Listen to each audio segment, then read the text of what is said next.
Susan Limo, mwenyekiti wa baraza la wazee na meza kuu yote kwa ujumla, itifaki nimezingatia. Watu wa Mwakitorio, nikiwauliza ngumi ziko wapi tusalimiane, naomba mseme hizi hapa. Ngumi ziko wapi tusalimiane? Pale nyuma, ngumi ziko wapi tusalimiane? Peoples! Peoples! Anayezungumza kwa sasa anaitwa Deogratius Cosmas Mahinyila, ni mwenyekiti wa baraza la vijana wajanja kabisa, vijana wa Chadema, tunaitwa Bavicha. Mimi kitaaluma ni wakili wa mahakama kuu na mahakama zilizo chini yake. Sasa kwa sababu ya muda, naomba nizungumze mambo mawili. Jambo la kwanza, hakuna kazi yoyote niliyokuja kuifanya Mwakitorio zaidi ya kuwasanua. Hebu semeni kutusanua. Nimekuja kuwasanua. Jambo la kwanza, mimi natokea mkoa wa Dodoma. Mkoa wa Dodoma una mawaziri. Kwenye serikali hii ya Chama cha Mapinduzi, mkoa wa Dodoma una mawaziri zaidi ya 4, karibia 5. Mkoa wa Pwani una mawaziri karibia 5. Ile mkoa wenu wa Shinyanga na kanda ya Ziwa ukitoa Geita, hapa Shinyanga je, mna waziri, mna manaibu waziri. Manaibu waziri hawaingii kwenye baraza la mawaziri. Nimekuja kuwafanyaje? Kuwasanua. Kwa hiyo Rais Magufuli angalau kidogo alikujali mkoa wa Shinyanga na kanda ya Ziwa, alifanikiwa hata kuwachagua mawaziri. Nye watu wa Shinyanga mna dhahabu, mna madini mengi, lakini waziri wa madini anatokea mkoa wa Dodoma. Si kule Dodoma tunalima karanga, mambo ya madini hatujui. Waswahili wanasema mpende anayekupenda, asiyekupenda ufanyeje? Uachane naye. Sisi kule Dodoma tunayo hospitali ya rufaa. Hospitali ya mkoa wa Dodoma ni hospitali ya rufaa. Hospitali ya Benjamin William Mkapa ni hospitali ya rufaa. Hizo zote ni hospitali mali ya Chama cha Mapinduzi, mali ya serikali. Kwa maana serikali inaongozwa na Chama cha Mapinduzi. Hizo zote ni hospitali mali ya serikali, na serikali inaongozwa na Chama cha Mapinduzi. Sisi kule Dodoma tunacho chuo kikuu kinaitwa chuo kikuu cha Sauti. Kinaitwa chuo kikuu cha UDOM. Chuo kikuu cha UDOM ni mali ya serikali. Niwaulizeni nyewe watu wa Shinyanga, hapa Shinyanga kuna chuo kikuu kinaitwaje? Hakuna, si ndio? Nyewe Shinyanga hapa mnayo hospitali ya rufaa. Inaitwaje? Hospitali ya rufaa mnayoitegemea ni hospitali ya Bugando, nayo sio hospitali ya serikali, ni hospitali mali ya kanisa Katoliki.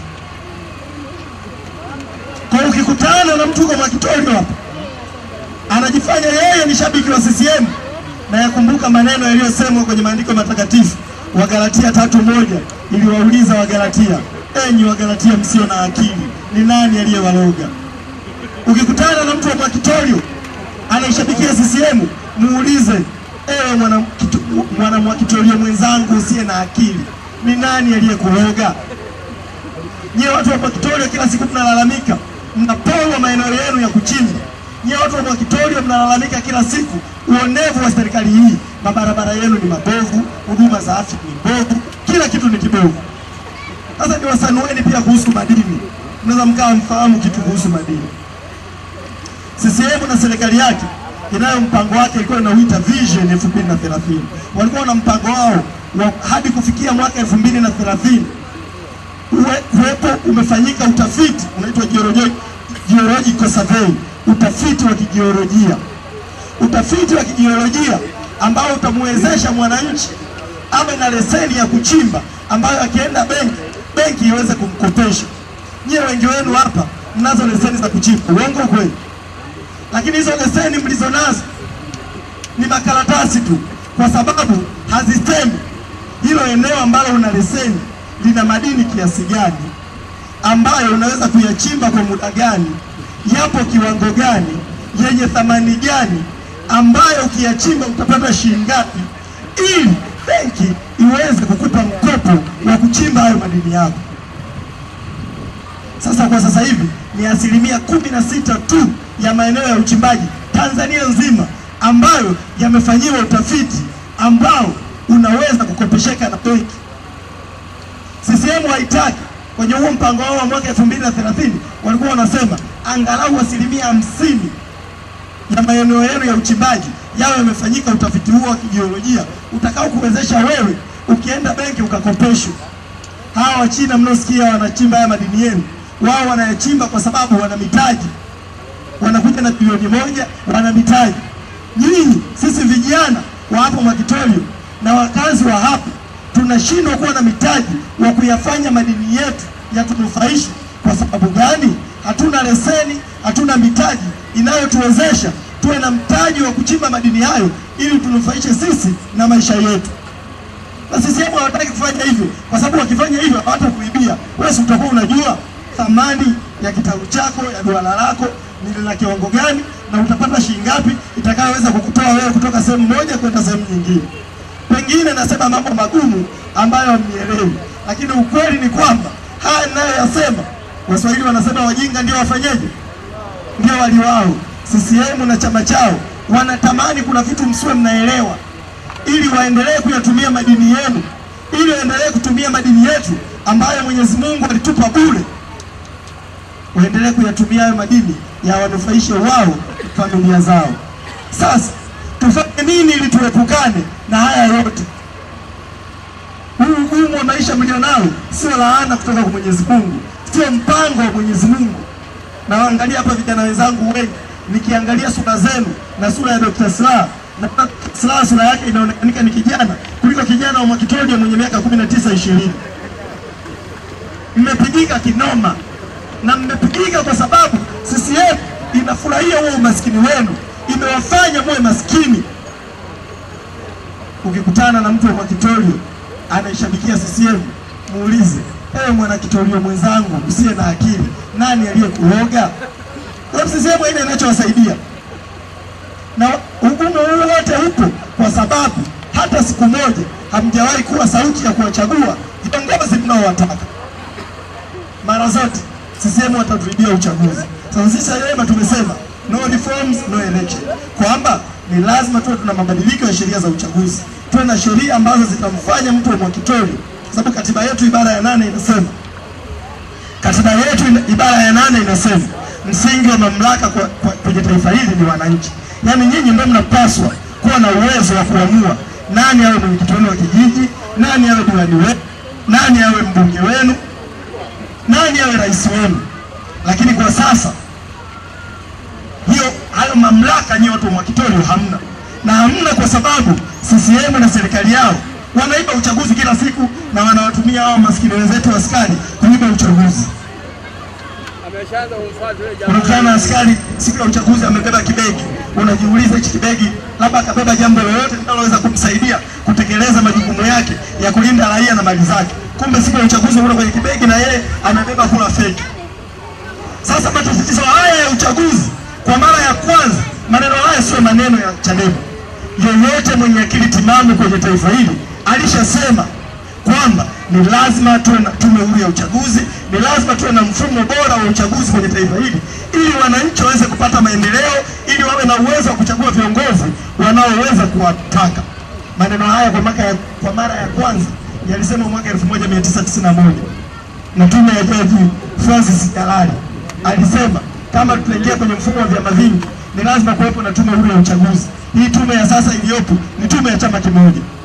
Mwaka 98 ipo jaji anaitwa, ilikuwepo tume nyingine ya jaji anaitwa Robert Kisanga mwaka 98, naye alisema hivyo hivyo kwamba mfumo huu wa uchaguzi uliopo, hata siku moja wananchi hawatakuja kuchagua kiongozi wanayemtaka. Wapo waangalizi wa uchaguzi, kila uchaguzi wanasema huu mfumo wa uchaguzi ni uhuni.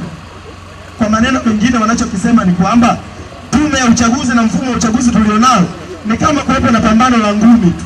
Baba yako wewe anapigana na baba wa mwenzako, halafu kwenye ile pambano la ngumi ikatokea baba yako akala chemba kidevu, akala ngumi ya kidevu baba yako, afu wewe ni refari, utafanyaje? Si unaingilia?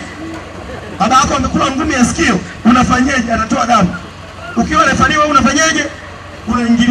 Unaingilia. Sasa tume ya uchaguzi tulionayo ni tume ya rais, kuanzia mwenyekiti wa tume ya uchaguzi ya taifa mpaka hao wakurugenzi mpaka watendaji wa vijiji na kata. Sasa mtendaji wa kijiji na mtendaji wa kata wanasimamia uchaguzi kwenye level ya kijiji na kata. Unategemea watamtangaza Chadema ameshinda? Mwaka 2013 ipo tume nyingine ya Jaji Warioba, na yenyewe ikasema hao wote ninao watajieni, sio wana Chadema, ni wana CCM. Warioba naye akasema hii tume ya uchaguzi ni tume ya kihuni, ni lazima ibadilike ili Watanzania wao wana uwezo wakimchagua mtu anayetaka awe kiongozi wao, tume imtangaze kuwa ni kiongozi wao. Na Warioba naye akamkatalia.